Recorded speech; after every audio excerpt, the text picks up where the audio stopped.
오늘 다윗 광야에서 시작하다라는 제목으로 하나님의 말씀 선포하도록 하겠습니다. 여러분 다윗 잘 아시죠? 네, 감사합니다. 주일학교 교사하는 사람들은 다윗을 매년 꼭 거쳐가야만 합니다. 골리앗을 물리쳐야 하기 때문이죠. 여러분 성경에서 등장하는 인물 중에서 예수님을 제외하고는 아마 가장 유명한 인물 중에 하나가 다윗일 것입니다. 그리고 가장 중요하게 생각되는 인물 중에 하나가 또한 다윗입니다. 하나님과 사람 앞에 많이 인정받은 지도자였죠. 여러분 다윗 하면 따라붙는 수식어가 있습니다. 하나님의 마음에 합한 사람이라는 수식어이지요. 그는 굉장히 유명하고 이스라엘 사람들에게 사랑받는 지도자입니다. 여러분 예수님을 향한 경칭 중에 하나가 다윗의 자손이라는 거 아시죠? 다윗이라는 말은요, 그 말 자체로 이스라엘 안에서 뭔가 정통성, 그리고 완전성, 완벽성, 이상성의 상징이었습니다.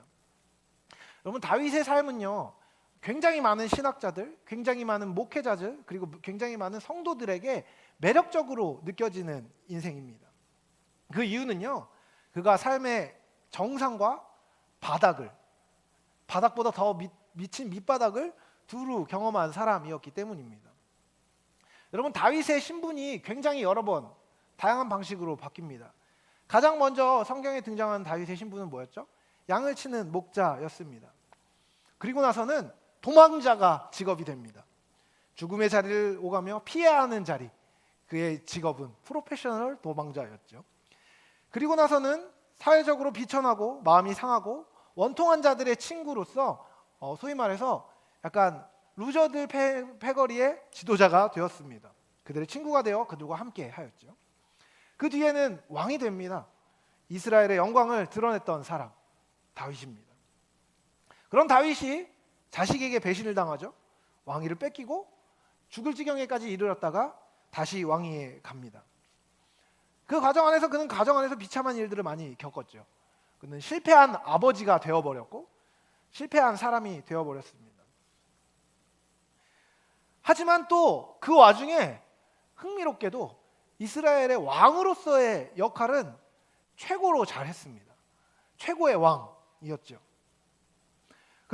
그가 이런 삶의 모든 환경을 왔다 갔다 하면서 기록한 기도와 시들은 시편에 고스란히 담겨 있습니다.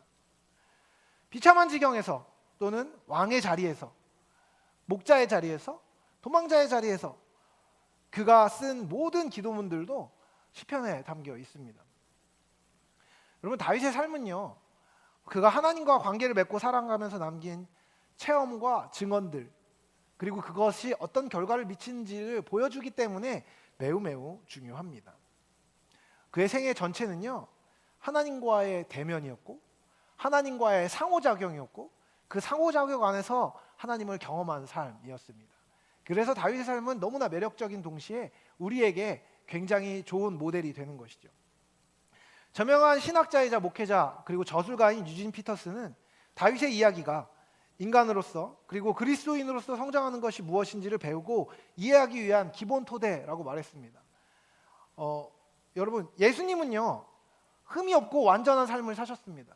그래서 예수님의 삶은 너무 아름답고 그 삶을 우리가 닮아가고 싶고 따라가고 싶지만 때로는 이게 정말 될까라는 생각이 드는 완전 무결함을 갖고 있죠. 하지만 여러분 하나님의 사람이었고 많은 사람에게 존경받았으며 하나님의 마음에 합한 자라고 여겨졌던 다윗의 삶은요, 꼭 그렇지 않습니다.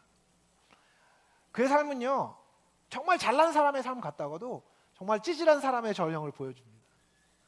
정말 탁월하다가도요, 굉장히 미약하고요, 정말 멋지다가 정말 이건 아닌데 라는 삶이 계속해서 드러납니다.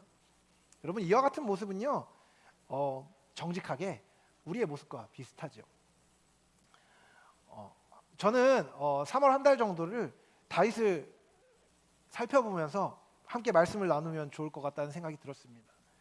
이 땅에서 그리스도인으로 살아갈 때 우리의 삶의 모양이 어떠해야 되는지, 우리가 어떤 삶의 정황에 놓였을 때 어떻게 해야 되는지에 대해서 우리 다윗의 삶을 통해서 함께 생각해 보고 싶습니다. 여러분 오늘 본문은요, 사울의 실패 뒤에 사무엘을 통해서 하나님께서 다윗을 이스라엘의 왕으로 정하시는 장면입니다. 여기서 성경 전체를 통틀어서 다윗이 처음 등장합니다. 여러분, 다윗의 집안을 좀 살펴볼 필요가 있어요. 다윗은 누구의 아들이었죠? 이새라는 사람의 아들이었습니다. 이새의 8명의 아들 중 막내였죠. 여러분, 보통 막내는 집에서 어떤 대우를 받죠? 사랑받는 막둥이, 막내 귀염둥이 아니겠습니까? 아니에요? 막내는 보통 사랑받는 경우가 많이 있습니다. 그런데 아마 다윗은요, 사랑받는 막둥이라기보다는 홀대받는 위치에 있었던 것 같습니다. 오늘 본문은 그가 가정에서 어떤 대우를 받는 자녀였는지에 대해서 굉장히 단적으로 보여줍니다. 여러분, 이스라엘의 위대한 지도자였고 사사이자 선지자였던 사무엘이 이새의 집을 방문합니다. 그리고 나서 이새에게 내가 하나님의 명령을 따라왔고 하나님이 명하신 사람을 만나기 위해 이곳에 왔다라고 이야기하죠. 여러분, 이제 자녀를 가진 부모의 입장에서 정말 위대한 하나님의 사람이 가정에 방문했다고 생각해 보세요. 여러분, 그러면 자식들을 그 사람을 만나게 해주고 싶어요? 아니면 안 만나도 된다고 생각할까요? 여러분, 어지간하면 좀 만나게 해주고 싶고 기도도 좀 받고 싶고 이 사람을 향한 축복의 말을 좀 들었으면 좋겠고 그러지 않겠습니까? 그런데 여러분, 이새가 자신의 자식들을 데리고 오는데요, 흥미롭게도 7명만 데리고 옵니다. 8명의 자식이 있었다고 얘기하는데 7명만 데리고 와요. 여러분, 인생에 한 번 올까 말까한 이 기회가 다윗에게 아버지에 의해서 주어지지 않았습니다. 집에서 진짜 소홀히 대함을 받는 굉장히 불쌍한 처지에 있었던 것이 다윗이었던 것입니다.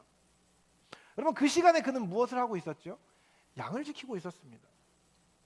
가족 안에서 정말 주변부에 있었던 것이에요. 그런데 그럼에도 불구하고 그는 결국 하나님의 손에 이끌려 사무엘 앞으로 오게 됩니다. 그리고 왕으로 기름 부음을 받게 되죠. 여러분, 살다 보면요, 시간의 흐름 속에서 내가 너무 처져버린 것 같이 느껴지는 순간이 있습니다.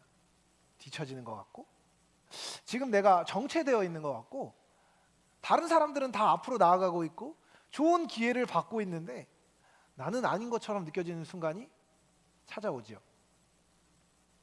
아직 안 찾아오셨나요? 저는 찾아본 적이 있습니다. 사람들에게 주목받지 못하는 자리에 자주 있게 되죠.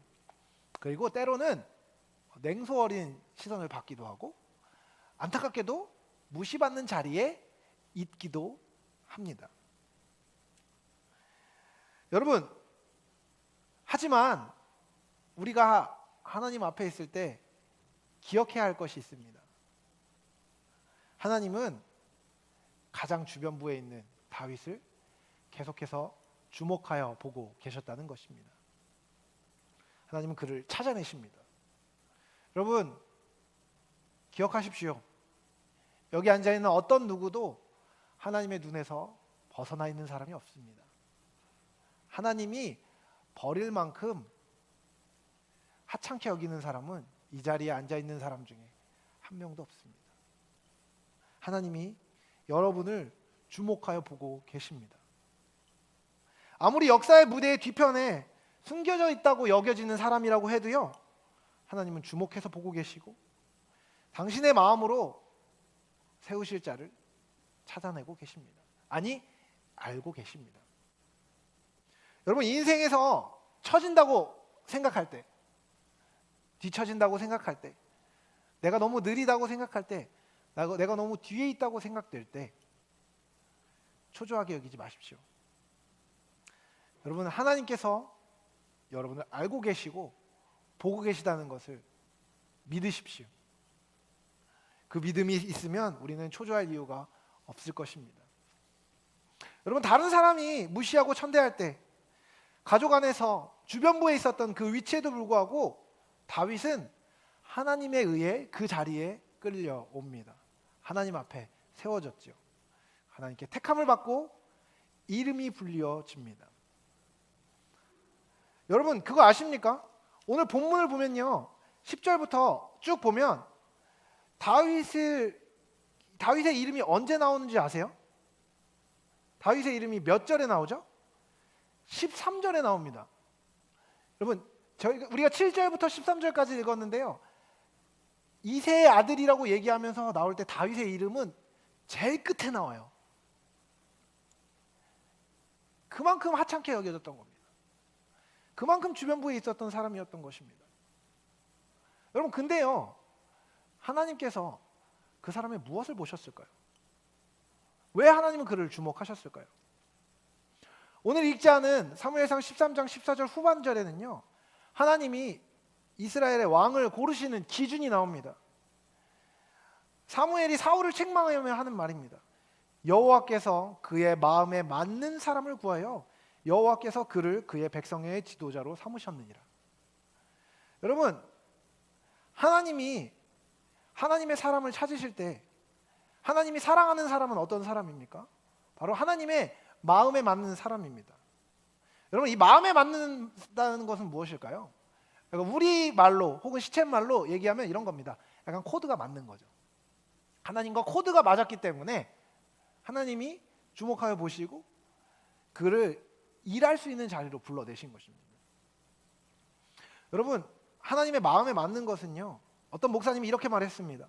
모든 상황 속에서 하나님께 순종하는 방향으로 기울어지는 것이 하나님의 마음에 맞는 상태, 하나님과 코드가 맞는 상태라고 이야기합니다. 여러분 무슨 말인지 이해하시겠어요? 그러니까 이겁니다. 어떤 상황이 있든 어떤 때가 있든 상관없이요, 결국에는 그의 마음이 하나님을 사랑하여서 하나님의 뜻대로 가게 되는 사람, 그 사람이 하나님의 마음에 맞는 사람이라는 것이죠. 여러분 다윗이 하나님의 마음에 맞는 사람인지 아닌지, 다윗이 하나님의 코드에 맞는 사람인지 아닌지 하나님은 도대체 어떻게 아셨던 것일까요? 하나님이 그의 중심을 보셨기 때문입니다. 여러분, 사무엘이 이새의 집의 아들들을 보았을 때 가장 먼저 본 사람이 누구였냐면요, 장자였던 엘리압이었습니다. 엘리압을 보고 사무엘이 딱 느꼈던 게 있습니다. 아, 진짜 왕감이다. 하나님께서 기름 부으실 사람이 이 사람이구나 라고 사무엘은 즉시 느꼈습니다. 왜요? 정말 잘생겼거든요. 정말 멋있었거든요. 정말 우리 순범 형제님처럼 키도 크고 멋있고 훌륭한 형제가 거기 있었던 겁니다. 그런데요, 여러분, 하나님께서 사무엘에게 하신 말씀이 있습니다. 무엇이죠? 용모와 신장을 보지 말라는 겁니다. 너무 좋아하지 말아요. 용모와 신장이 중요한 게 아니라는 겁니다, 여러분. 여러분, 하나님이 사무엘에게 말씀하세요. 용모와 신장을 보지 말라. 내가 이미 그를 버렸노라. 나의 보는 것은 사람과 같지 아니하니 사람은 외모를 보거니와 나 여호와는 중심을 보느니라. 여러분, 사람의 평가 기준은 무엇입니까? 용모와 신장입니다. 다른 말로 얘기하면 겉으로 보여지는 것이라는 것이죠. 용모와 신장이 의미하는 것은 인간이 자신을 내세울 수 있는 모든 장점을 얘기하는 겁니다. 꼭 얼굴 생김새와 키 큰 것만 이야기하는 것이 아니라요, 그 사람이 갖고 있는 장점, 그 사람이 갖고 있는 강점, 그 사람이 무언가 갖고 있는 정말 내세울 만한 것들을 이야기하는 것이죠. 여러분, 오늘날 많은 사람들이 무엇을 내세웁니까? 더 성공했다, 돈을 많이 번다, 공부를 많이 했다, 좀 더 똑똑하다, 더 유명하다, 더 잘생겼다, 더 예쁘다, 이런 것들이 사람들의 기준이 됩니다. 사회적이고, 그렇죠? 관계적이고, 다양한 기준들, 인간적 기준들이 중요하게 여겨집니다. 실제로 우리는 그것들을 아무 가치 없이 여길 수는 없는 것입니다. 그것들은 중요한 가치이고요, 이 땅에서 살아갈 때 냉정하게 만나게 되는 가치인 것은 맞습니다. 하지만요, 여러분 기억하십시오. 하나님의 평가 기준은요, 그것이 아닙니다. 여러분 그거 아십니까? 여기 안에 조금 공부 잘하는 사람이 있을 수 있습니다. 그렇죠? 여기서 공부를 좀 못하는 사람이 있을 수도 있어요. 여기 진짜 키가 크고 멋지고 잘생긴 녀석들이 있을 수 있습니다. 저는 아닌 것 같으니까요. 그런데 그리고 진짜로 멋진 사람도 있고 정말 예쁜 친구들도 있을 겁니다. 그리고 죄송하지만 못생기고 키도 작고 지식도 없는 사람도 있을 수 있습니다. 여러분 근데 그거 아세요? 사람들 안에 그 차이는요, 하나님과 우리의 격차에 비하면 아무것도 아닙니다. 여러분 하나님이 외적인 것을 보고 여러분 안에 아름다움을 찾으려면요, 하나님 여러분 안에 아름다움을 찾을 수 없습니다. 여러분 하나님과 여기서 가장 잘난 사람의 격차와 여기서 가장 잘난 사람과 여기서 가장 못난 사람의 격차, 어떤 것이 훨씬 더 크겠습니까? 하나님이 보시기에요, 우리의 외적인 것은요 차이가 없는 것과 다르지 않습니다. 여러분 우주적 관점에서 보십시오.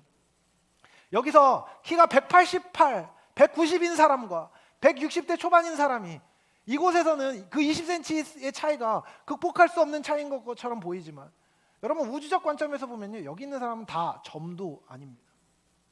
아무것도 아닌 것이죠. 사람들은 그것들이 가장 중요한 것처럼 여기고 살고 그것들로 다른 사람을 판단하며 살지만요, 우주의 통치자이시며 창조자이신 하나님은 그것을 보지 않으십니다. 그것을 볼 필요가 없으십니다. 그것으로 아름다움을 느낄 이유가 없으신 것이죠. 하나님의 평가 기준은요, 사람과 같지 않습니다. 다를 수밖에 없습니다. 하나님은요, 여러분 우리가 모두 알고 있다시피, 하지만 우리가 믿을 수 없는 것처럼 우리의 중심을 보십니다. 하나님이 여러분의 중심을 살피시고 보고 계시다는 것입니다. 여러분 하나님이 다윗을 마음에 들어 하신 이유는요, 다윗의 외적 조건이 아니라 그의 마음이었습니다. 여러분 그렇다면요, 다윗은 오늘 본문에 등장하기 전에 이미 하나님께 마음이 기울어지는, 모든 상황 가운데 하나님께 순종하는 것을 결정할 수 있는 마음의 성향을 갖고 있었다는 것입니다. 여러분 이와 같은 그의 중심이 길러진 곳은 어디였고, 거기서 다윗은 무엇을 했고 어떤 것을 배우고 알았을까요? 여러분 오늘 제가 이미 말했지만 말한 것에 답이 있습니다. 다윗이 이곳에 오기 전에 무엇을 하고 있었다고요? 양을 치고 있었습니다. 그는 빈들에서, 광야에서 목자로서 양떼를 길렀고 그 가운데 하나님의 마음을 깨달았던 사람이었습니다. 여러분 그가 머물렀던 빈들의 특징은 무엇입니까? 여러분 광야의 특징은 무엇입니까? 여러분 혹시 광야에 가보셨습니까? 제가 좋은 기회가 있어서 광야에 가보게 되었습니다. 여러분 광야에 가면요, 특히 이스라엘 광야에 가면요, 정말 어떤 낭만적인 것도 없고 정말 모든 불평과 불만이 쏟아져 나오는 곳입니다. 모래가 가득한 것이 아니라 그냥 흙바닥에 돌이 가득하고 풀도 없는데 바람이 불면 흙이 날립니다. 흙이 날리면 기분이 좋겠죠? 아닙니다. 코로 눈으로 흙이 들어옵니다. 덥고 건조하고 짜증나고 물도 없고 볼 것도 없습니다. 생명을 위협할 만한 맹수들만 있는 곳이 광야입니다. 열악한 환경 가운데 어떤 도움도 기대할 수 없습니다. 능동적으로 자신이 무언가를 움직여서 자신을 만족시킬 수 있는 것이 아무것도 없는 곳, 그것이 빈들이고 광야였습니다. 여러분 그 빈들에서 다윗이 해야 했던 일은 무엇이라고요? 양을 치는 것입니다. 여러분 양을 치는 일이 얼마나 귀찮고 힘든 일인지 혹시 들어본 적 있으신가요? 양이라는 동물의 특징에 대해서 아마 여러분 교회를 오래 다닌 사람이라면 한 번쯤은 들어봤을 것입니다. 양은요 정말 게으르고 지독한 근시입니다. 그래서 앞에 있는 양을 계속해서 쫓아가는 습성이 있어요. 그래서 목자가 인도하지 않고 만약에 어떤 양이 출발했는데 다 같이 낭떠러지로 가면, 앞에 있는 애가 낭떠러지를 떨어지면 그 뒤에 있는 애가 멈춰야 되는데 멈추지 않고 또 떨어지고 또 떨어지고 또 떨어지고, 그렇게 해서 다 몰살하는 경향이 있는 게 이 양이라는 동물입니다. 보통 다른 동물은 자기 몸을 지킬 수 있는 기관이 하나쯤은 발달해 있습니다. 근데 이 양이라는 놈은 자기 몸을 보호할 수 있는 기관이 전무합니다. 이빨도 뭉툭하고요, 뿔도 가끔 있는 애들이 뿔이 이렇게 말려 있어서 상대방을 공격할 수도 없습니다. 거기다가 고집은 얼마나 센지 머리도 나빠가지고 포유류 생태계의 최하층에 자리한 것이 바로 이 양입니다. 그렇다면 여러분 이 양의 삶의 윤택함은 누구에게 달려 있을까요? 전적으로 목자에게 달려 있습니다. 양을 돌보는 일은 너무너무 어렵습니다. 이렇게 멍청한 녀석들을 계속해서 물을 마시게 해야 되고 먹이를 먹게 해야 됩니다. 계속해서 초장으로 인도해야 될 뿐만 아니라 맹수의 위협이 있으면 양떼를 계속해서 보호해야 하는 것입니다. 육체적인 노력뿐만 아니라 정신적인 긴장도 계속해서 요구되는 것이 바로 이 목자의 일입니다. 그렇기 때문에 양의 실소유주가 돌볼 때와 삭슬받으면서 양을 돌보는 것은 천지차이일 수밖에 없습니다. 책임감 자체가 다르기 때문이죠. 참 목자는 양을 위해서 전심전력을 다하지만 다른 사람에게 위임받은 사꾼 목자는 당연히 그렇지 않습니다. 참 목자는 양을 자신의 자식처럼 보고 목적으로 여깁니다. 그와 같은 목자의 삶을 다윗이 경험했던 것입니다. 다윗은 양과 동고동락하면서 지냈습니다. 그 가운데 그가 알게 된 것은 무엇이었을까요? 바로 목자의 마음입니다. 자신이 목자니까 목자의 마음을 당연히 알겠죠. 여러분, 양을 소유한 목자는요, 양을 책임집니다. 양이 먹을 것과 잘 곳, 그리고 그의 안전을 책임지는 것이 목자의 역할이고 목자의 마음입니다. 그리고 그 책임을 위해서 자신의 모든 것을 던지지요. 목자는 양의 아름다움이나 탁월함으로 자신의 양에 대한 대우를 바꾸지 않습니다. 말 잘 듣는 애들은 음식을 좀 더 주고 말 안 듣는 애들은 좀 더 안 주는 그런 상황이 펼쳐지는 것 자체가 불가능합니다. 그저 자신의 양이란 이유로 그들을 돌보는 것입니다. 그는 목자가 어떤 존재인지에 대해서 빈들에서, 광야에서 배웠습니다. 여러분, 다양한 위협이 만약에 없는 순간에 풍족한 초지를 찾으면 양치기에게는 시간이 생깁니다. 그러나 시간이 지나도 그는 외롭고 고독했습니다. 종종 외로움에 울기도 하고 하프를 타기도 하고 노래를 부르기도 했죠. 그 내용들이 시편에 적혀 있습니다.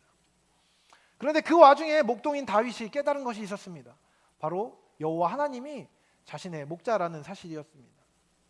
여러분, 다윗이 자신의 참 주인이신 여호와 하나님을 고백하는 시가 우리가 잘 알고 있는 시편 23편입니다. 제가 우리 소식지에 요약하면서 넣어 놓았는데요. 한번 읽어보겠습니다. 여호와는 나의 목자시니 내게 부족함이 없으리로다. 그가 나를 푸른 풀밭에 누이시며 쉴만한 물가로 인도하시는도다. 내 영혼을 소생시키시고 자기 이름을 위하여 의의 길로 인도하시는도다. 내가 사망의 음침한 골짜기로 다닐지라도 해를 두려워하지 않을 것은 주께서 나와 함께 하심이라. 주의 지팡이와 막대기가 나를 안위하시나이다. 주께서 내 원수의 목전에서 내게 상을 차려주시고 기름을 내 머리에 부으셨으니 내 잔이 넘치나이다. 내 평생의 선하심과 인자하심이 반드시 나를 따르리니 내가 여호와의 집에 영원히 살리로다. 여러분, 이 내용은요, 목자였던, 그리고 또한 주님의 양이었던 다윗이 깨달은 것이었습니다. 여러분, 그는요 스스로가 양처럼 우매한 존재임을 알았습니다. 목자였지만 그는 양을 치면서 스스로의 힘으로 할 수 있는 것이 별로 없음을 깨달았습니다. 여러분, 혼자의 힘과 능력만으로 그가 과연 양을 보호할 수 있었을까요? 그가 헤매이는 곳에서 그가 풀을 찾는 것은 그의 능력으로 가능한 일이었을까요? 아니었습니다. 그는 혼자의 힘으로 양을 먹이고 마시게 할 수 없고 스스로의 힘만으로는 짐승의 소나기에서 양을 지킬 수 없으며 다양한 자연 현상 앞에서 그리고 외로움과 힘든 상황 안에서 도움 없이는 절대로 살 수 없는 연약한 존재가, 양과 같은 존재가 자기 자신임을 깨달았습니다. 그는 빈들에서, 광야에서 자기 양떼를 무사히 돌볼 수 있었던 것이 자신의 목자이신 주님의 은혜임을 깨달았던 것입니다. 여러분, 제가 이야기했죠. 양의 생활의 윤택함은 전적으로 누구에게 달렸다고요? 목자에게 달렸습니다. 양이 목자를 떼에만 삶의 안녕이 담보됨을 누구보다 잘 알았던 것이 다윗이었습니다. 그는 빈들에서 공급하시고 먹이시고 보호하시는 하나님을 경험했습니다. 시편 23편을 비롯한 많은 시가요, 그 경험에 기반한 것이었습니다. 그는 하나님께서 얼마나 크신 분이신지를 깨달았습니다.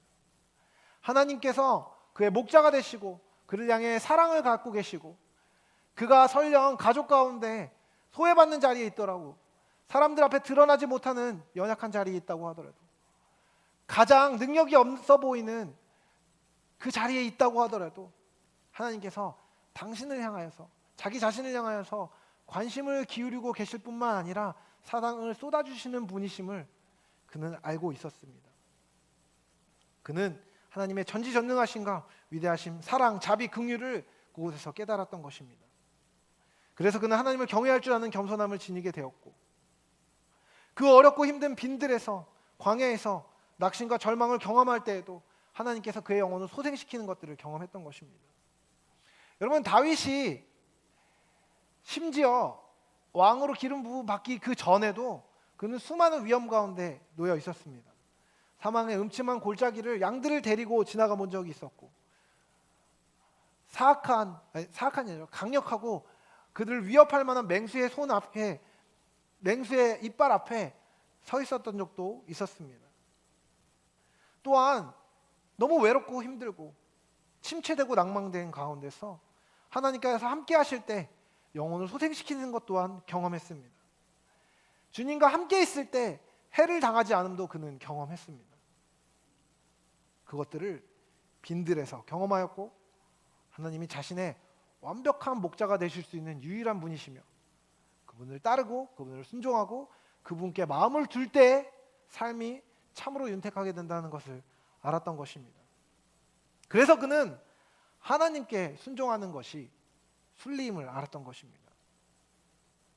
스스로의 복지와 안전, 풍요로움은 사람들의 기준이나 자신의 힘에 의지하는 것이 아니라 하나님께 달렸다는 것을 그는 알았던 것이죠.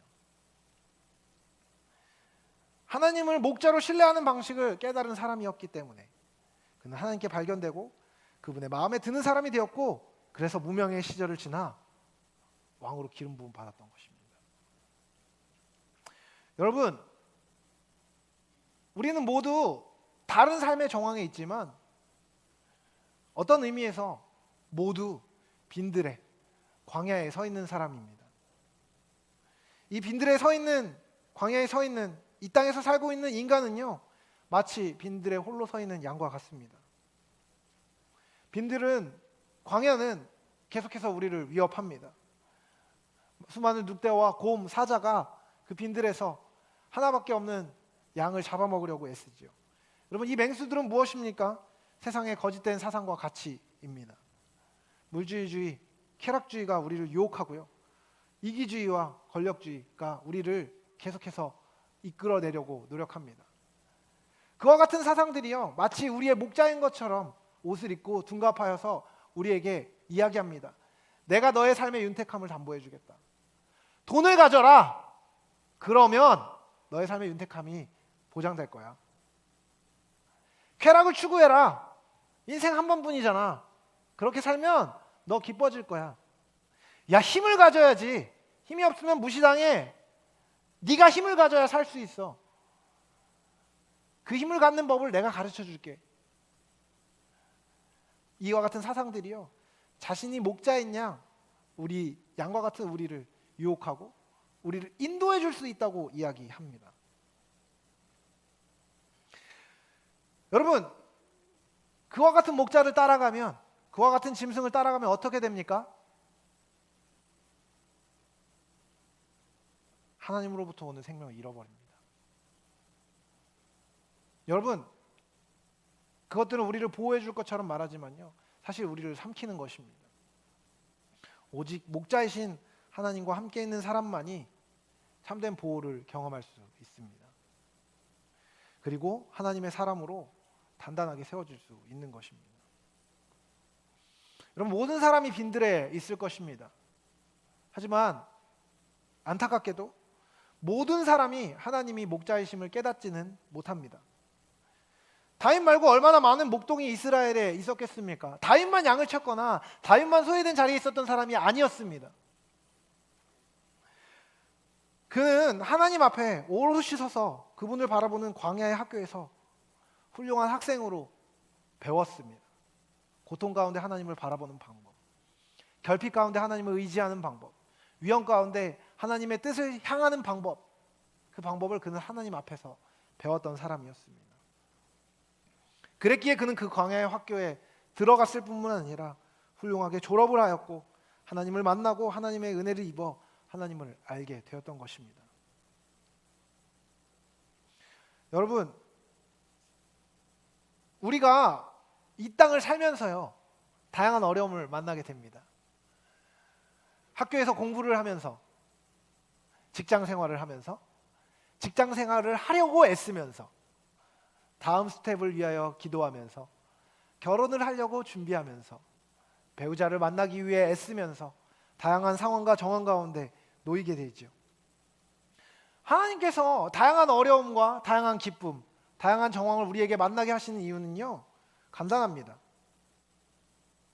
그 광야에서 살면서 우리가 우리의 삶을 제대로 책임질 수 있는 존재가 아니라는 것을 하나님이 알게 하기 원하십니다.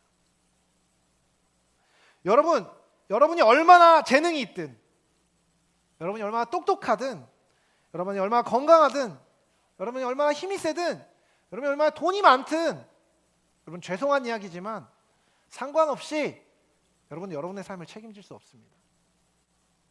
그 누구도 자기의 삶을 온전히 책임질 수 없습니다. 여러분 재능이, 여러분의 돈이, 여러분의 건강이 여러분의 행복하게 해줄 수 있을까요? 행복을 느끼게 해줄 수 있습니다.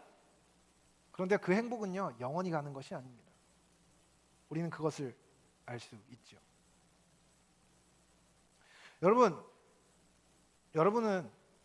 우리는요, 우리 앞에 놓이는 환경을요, 통제할 수 없습니다. 다른 사람도 통제할 수 없습니다. 여러분은 사랑하는 사람과 연애를 한다고 한번 생각해 보십시오. 여러분이 연애하는 그 사람을 여러분 마음대로 할 수 있습니까? 마음대로 할 수 있던가요? 없다는 것을 우리는 알고 있습니다. 결혼한 사람도 이 자리에 앉아 있는데요, 여러분 결혼하면 부부가 서로에게 긍정적인 영향력만 끼치면서 아름답게 자라가면 참 좋을 텐데, 참 좋다는 것에 고개를 끄덕이지만 아니라는 것을 우리는 모두 알고 있죠. 사랑하는 사람의 마음도 통제할 수 없고, 아니 사랑하는 나의 마음도 함부로 제어할 수 없습니다. 그것이 우리이죠. 우리는 우리 스스로의 삶을 책임질 수 있는 존재가 아닙니다. 오직 우리를 지으시고 우주를 창조하시고 우주 만물 가운데 우주 만물을 당신의 경륜 가운데서 통치하시는 하나님만이 여러분의 삶을 완전히 책임지실 수 있는 유일한 분이 되십니다.